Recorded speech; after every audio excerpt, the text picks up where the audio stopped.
നമസ്കാരം ഗൈസ്. ഇന്നത്തെ നമ്മുടെ ചിന്താവിഷയം എന്ന് പറയുന്നത് കഴിഞ്ഞ 2 ദിവസം മുമ്പ് കൊല്ലത്തുണ്ടായ ഒരു അടിപിടി കേസിനെ ആസ്പദമാക്കിയാണ്. വഴക്ക് എന്ന് പറഞ്ഞു കഴിഞ്ഞാൽ ഉത്സവപ്പറമ്പിൽ തമ്മിലുള്ള വാക്കേറ്റം. അതിൽ 18 വയസ്സുള്ളൊരു പയ്യൻ്റെ തലയ്ക്കടിച്ച്, അത് ആ വീഡിയോയ്ക്കകത്ത് നമുക്ക് കാണാൻ സാധിക്കും. പടയെന്ന് തലയ്ക്ക് പലക വെച്ചടിക്കുന്നൊരു സൗണ്ടുണ്ട്. മസ്തിഷ്ക മരണം സംഭവിച്ചതാണ്. 3-4 ദിവസത്തോളം ആ പയ്യൻ ഹോസ്പിറ്റലിലായിരുന്നു. അതിനുശേഷം മസ്തിഷ്ക മരണം സംഭവിച്ചു. ആ പയ്യന് ലോകത്തോട് വിട പറഞ്ഞു. വികലാംഗരായ മാതാപിതാക്കൾക്കുള്ള ഏക ഒരു പയ്യനാണെന്നാണ് വാർത്തയ്ക്കകത്ത് കേൾക്കുവാനായിട്ട് സാധിച്ചത്. ശരിക്കും ഈ ഒരു സംഭവത്തെ നാം എല്ലാവരും അപലപിക്കേണ്ടതാണ്. എന്തുകൊണ്ടാണെന്ന് ചോദിച്ചു കഴിഞ്ഞാൽ ഇത് ഒറ്റപ്പെട്ട സംഭവങ്ങളൊന്നുമല്ല. കുറച്ച് കാലങ്ങളായി കേരളത്തിൽ എല്ലായ്പ്പോഴും ഓരോ ഉത്സവത്തിനും പെരുന്നാളിനും അല്ലാതെയും ഒക്കെ നടക്കുന്ന പല സംഭവങ്ങളിൽ ഒരെണ്ണമായിട്ട് മാത്രമേ എനിക്കതിനെ കാണാൻ സാധിക്കുന്നുള്ളൂ. കഴിഞ്ഞ കുറേ കാലമായി അത് കൂടുതലും സംഭവിക്കുന്നത് ആൾക്കാരുടെ ഇടയിലാണ്. കഴിഞ്ഞ കുറേ കാലങ്ങളായി സ്കൂൾ കുട്ടികളുടെ അടിയായിരുന്നു നമ്മൾ കണ്ടുകൊണ്ടിരുന്നത്. അതിൽ പിന്നെ മരണമൊന്നും സംഭവിച്ചില്ല. അങ്ങോട്ടും ഇങ്ങോട്ടും ക്രൂരമായ അടി, ഇടി, തൊഴി ഒക്കെയായിരുന്നു നമ്മൾ കണ്ടുകൊണ്ടിരുന്നത്. അതുകൂടാതെ മിക്ക ദിവസങ്ങളിലും നമുക്ക് കാണാൻ സാധിക്കുന്നത് കൂടുതൽ ആത്മഹത്യാ കേസുകളാണ്. എന്ന് പറഞ്ഞു കഴിഞ്ഞാൽ നിയമവ്യവസ്ഥിതികളൊക്കെ നമ്മുടെ നാട്ടിൽ വളരെ കുറഞ്ഞു പോയി. കാരണം എല്ലാവരും കയറൂരിവിട്ട ഒരു അവസ്ഥയാണ് നമുക്ക് ചുറ്റും കാണാൻ സാധിക്കുന്നത്. എനിക്ക് മാത്രമല്ല, നിങ്ങളോട് ഒന്ന് ആലോചിച്ച് നോക്കുക. കഴിഞ്ഞ കുറേ കാലങ്ങളായിട്ട് നിങ്ങൾ കേട്ടുകൊണ്ടിരിക്കുന്ന വാർത്തകൾ, അല്ലെങ്കിൽ നിങ്ങൾ സംസാരിക്കുകയും നിങ്ങൾ ഇടപഴകുകയും ചെയ്യുന്ന ആ ഒരു ജനറേഷനിലെ ഇപ്പോഴത്തെ ഒരു രീതി പണ്ടത്തതുപോലെയാണോ അതിൽ വ്യത്യസ്തമാണോ എന്ന് നിങ്ങൾക്ക് പരസ്പരം ഒന്ന് വിലയിരുത്തി നോക്കുക. ഇത് ശരിയായൊരു കാര്യമാണോ ഞാനീ പറയുന്നത് എന്നുള്ളത്. കാരണം നമുക്ക് ഇവിടെ ഒരു നിയമവ്യവസ്ഥയുണ്ട്. ഈ നിയമം പാലിക്കാൻ നമുക്കിവിടെ ഫോഴ്സുണ്ട്. അതുപോലെ തന്നെ കോടതിയുണ്ട് തെറ്റ് ചെയ്യുന്നവരെ ശിക്ഷിക്കാൻ. ഇത്രയും നിയമ സംവിധാനങ്ങൾ ഉണ്ടായിട്ടും ജനങ്ങൾ ഇത്രയും അഴിഞ്ഞാടുന്നത് എന്തുകൊണ്ടാണ്? ഞാനിപ്പോൾ ആഭ്യന്തര വാഴയെന്നൊന്നും ഞാൻ പറയുന്നില്ല. എന്താണെന്ന് വെച്ചാൽ നിങ്ങൾ തീരുമാനിക്കുക. കാരണം ഒരു ഭരണം അതിൻ്റെ ആഭ്യന്തര കാര്യങ്ങൾ നോക്കുന്ന ആരാണോ അവരാണ് രാജ്യത്തെ ജനങ്ങളുടെ സുരക്ഷത ഉറപ്പുവരുത്തേണ്ടത്. അതിന് വേണ്ടിയിട്ടാണ് നമുക്കിവിടെ ഫോഴ്സൊക്കെ ഉള്ളത്. ഇപ്പോൾ പോലീസുകാരെ പല മേഖലകളിലും നമ്മൾ കുറ്റപ്പെടുത്താറുണ്ട്.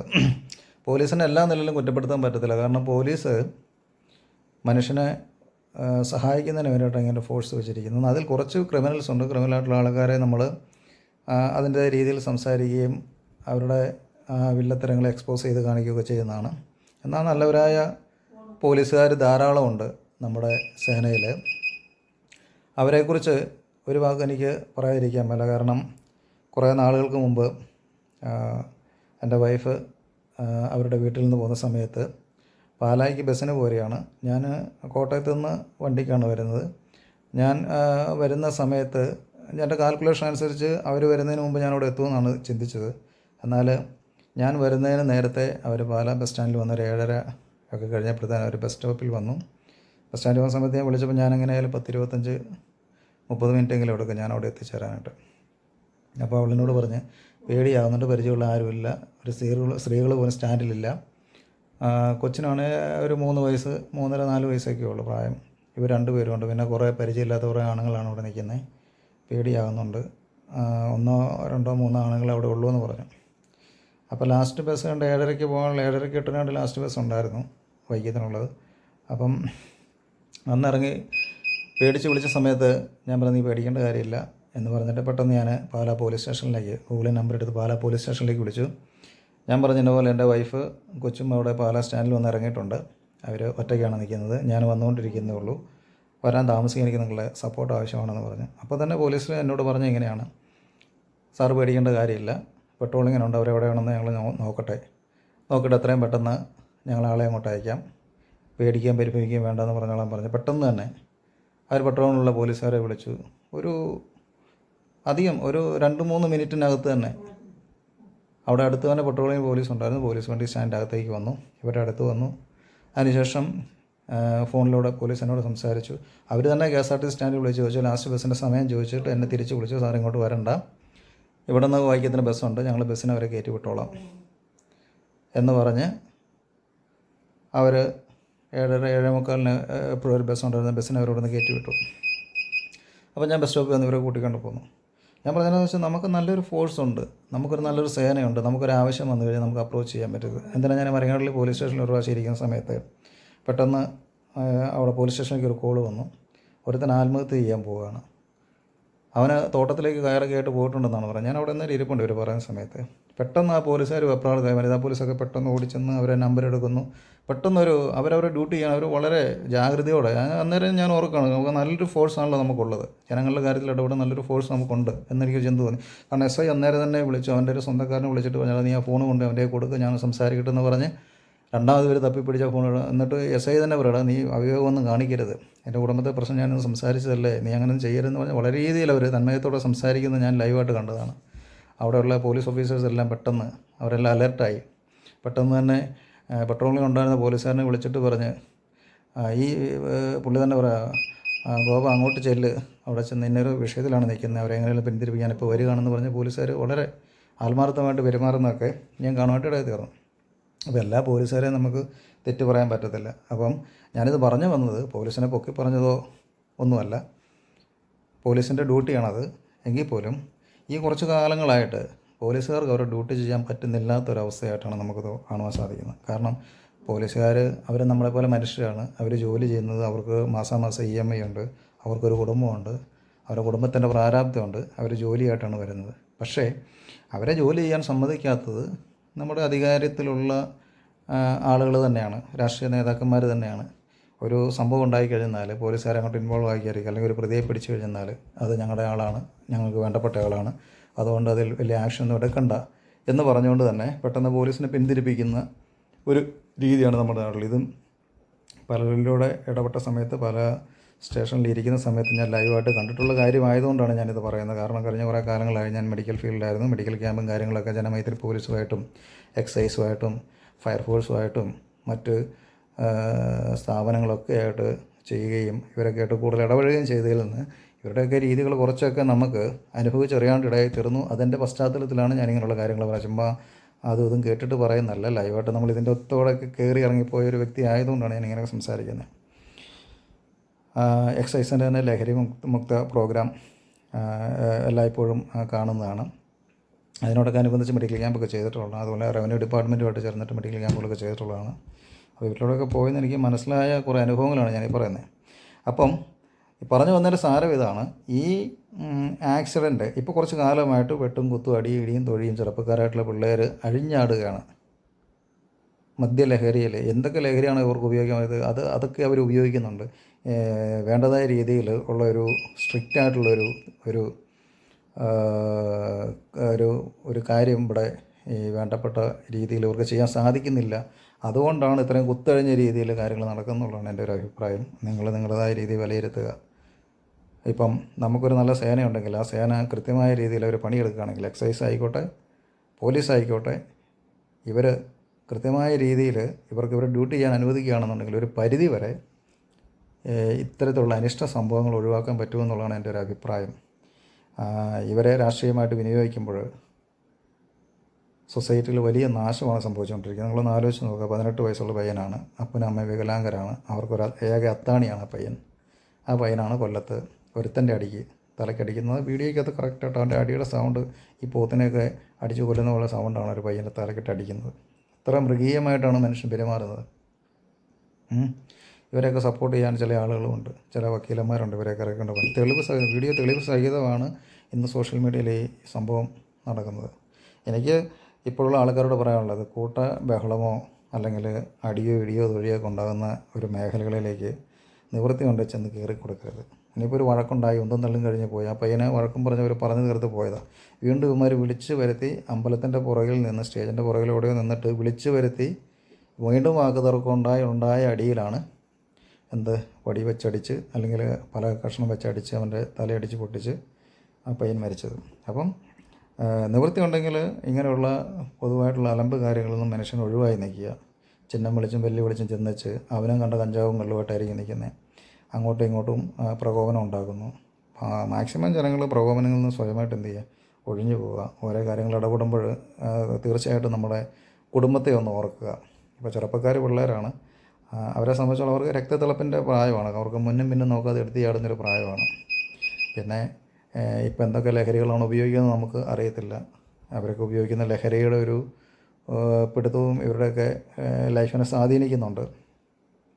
അപ്പോൾ ഇത്രത്തോളം കുത്തഴിഞ്ഞ രീതിയിൽ നമ്മുടെ നാട് പോയത് തീർച്ചയായിട്ടും ഭരണാധികാരികളുടെ കഴിവുകേട് തന്നെയാണ്. നമ്മുടെ ഫോഴ്സ് വേണ്ട രീതിയിൽ പ്രവർത്തിക്കാത്തതിൻ്റെയൊക്കെ കഴിവുകേട് തന്നെയാണ്. പക്ഷേ നമ്മളെ സംബന്ധിച്ചുള്ള എൻ്റെ ഒരു പേഴ്സണൽ അഭിപ്രായം ഞാൻ പറയുകയാണ്.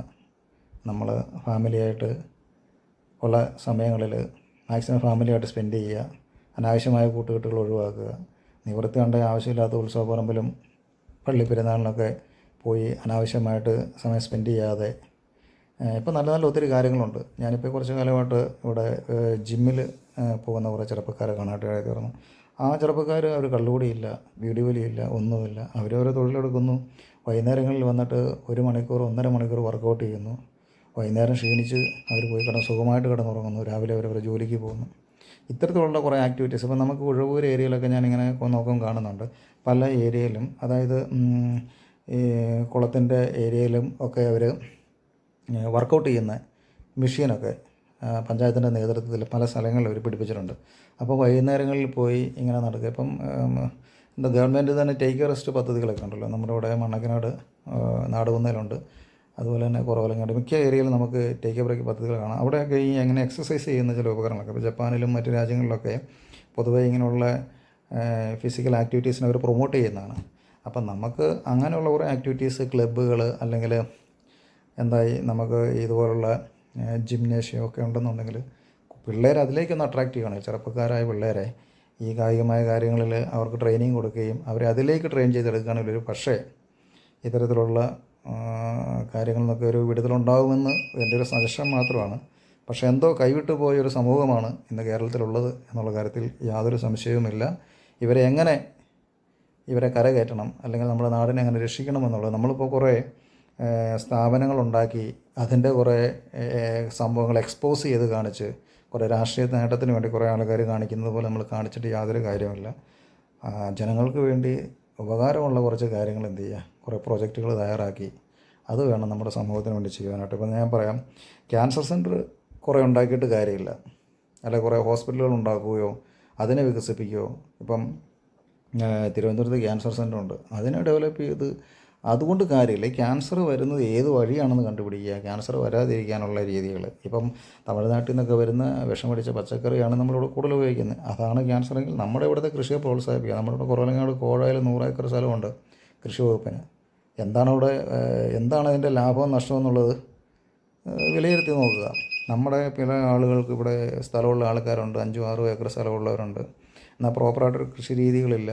അല്ലെങ്കിൽ ഇപ്പം നമ്മുടെ ഇവിടെ തെങ്ങിനൊന്നും വിളവില്ല, തേങ്ങയൊന്നും ശരിക്കും കായ്ക്കുന്നില്ല. 6-7-8 ഏക്കർ സ്ഥലമുള്ളവനൊക്കെ വെളിയിൽ നിന്ന് തേങ്ങ മേടിക്കുക, എന്താ തെങ്ങ് കായ്ക്കുന്നില്ല. പ്രോപ്പറായിട്ടുള്ള പച്ചക്കറിക്കാരാണ്. അങ്ങനെയുള്ള കൃഷി വകുപ്പ് ഇപ്പം നമുക്കറിയാം, ഈ അന്നം തരുന്ന കർഷകർ ഈ കുട്ടനാട്ടിലൊക്കെ ഉള്ള ആൾക്കാരൊക്കെ അരിക്ക് വിലയില്ലാതെ പലരും ആത്മഹത്യയൊക്കെ ചെയ്യുന്നുണ്ട്. എന്നാൽ സർക്കാർ അതിൽ നിന്ന് മനസ്സിലാക്കി ചെയ്യേണ്ടതെന്ന് വെച്ച് കഴിഞ്ഞാൽ വിഷരഹിതമായ പച്ചക്കറികളും വിഷരഹിതമായ ഭക്ഷണവും കേരളത്തിൽ വിതരണം ചെയ്യുന്നതിന് വേണ്ടി പൈസ സ്പെൻഡ് ചെയ്യുക. അല്ല നമ്മൾ കുറേ ഹോസ്പിറ്റലുകളും ക്യാൻസർ സെൻ്ററും മാത്രം ഉണ്ടാക്കിയിട്ട് അത് രോഗികളെ കൂടുതൽ സൃഷ്ടിക്കുന്നതല്ലാതെ രോഗികളുടെ എണ്ണം കുറയ്ക്കുന്നുണ്ടോ എനിക്കറിയത്തില്ല. ഇപ്പം ജീവിതശൈലി രോഗം ഉണ്ടാകുന്നുണ്ട്, പ്രഷർ, ഷുഗർ, കൊളസ്ട്രോൾ, ആസ്മ ഉണ്ടാകുന്നുണ്ട്. ഫിസിക്കൽ എക്സസൈസ് വളരെ കുറവായതുകൊണ്ടാണ്. ഈ ഫിസിക്കൽ ആക്ടിവിറ്റീസിനെ പ്രൊമോട്ട് ചെയ്ത് ജനങ്ങളെ ഹെൽത്തി ആക്കുന്നതിന് പകരം കൂടുതൽ മെഡിക്കൽ കമ്പനികൾ വന്ന് കൂടുതൽ മെഡിസിൻ ജനങ്ങളിലേക്ക് എത്തിച്ചിട്ട് ജനങ്ങൾ നശിക്കുന്നതല്ലാതെ എന്തെങ്കിലും പ്രയോജനമുണ്ടോ? പോകുന്ന ഡയറക്ഷനാണ് പറയുന്നത്, ഓപ്പോസിറ്റ് ഡയറക്ഷൻ പോകുന്ന രീതിയിൽ ഫീൽ ചെയ്യുന്നതുകൊണ്ടാണ് ഞാനിത് പറയുന്നത്. നമ്മളൊക്കെ ഒന്ന് വളരെയേറെ ചിന്തിച്ച് നോക്കേണ്ട ഒരു ചർച്ചാ വിഷയമാണിത്. നാടിൻ്റെ അവസ്ഥ വളരെ ദയനീയമാണ്.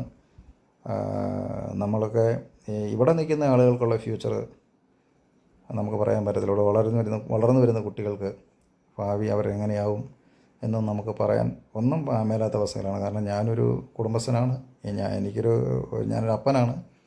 അപ്പം ഈ ഒരു സാഹചര്യം വെച്ച് നോക്കുമ്പം നമ്മൾ വളരെയേറെ ടെൻഷൻ അടിക്കുന്നുണ്ട്. കാരണം ഞങ്ങളൊക്കെ എത്ര 80s 90s ആളുകളൊക്കെ വളർന്നു വന്നൊരു കാലഘട്ടമല്ല ഇപ്പോഴുള്ള ആളുകൾക്ക്, ഇപ്പോഴുള്ള കുട്ടികൾക്ക്.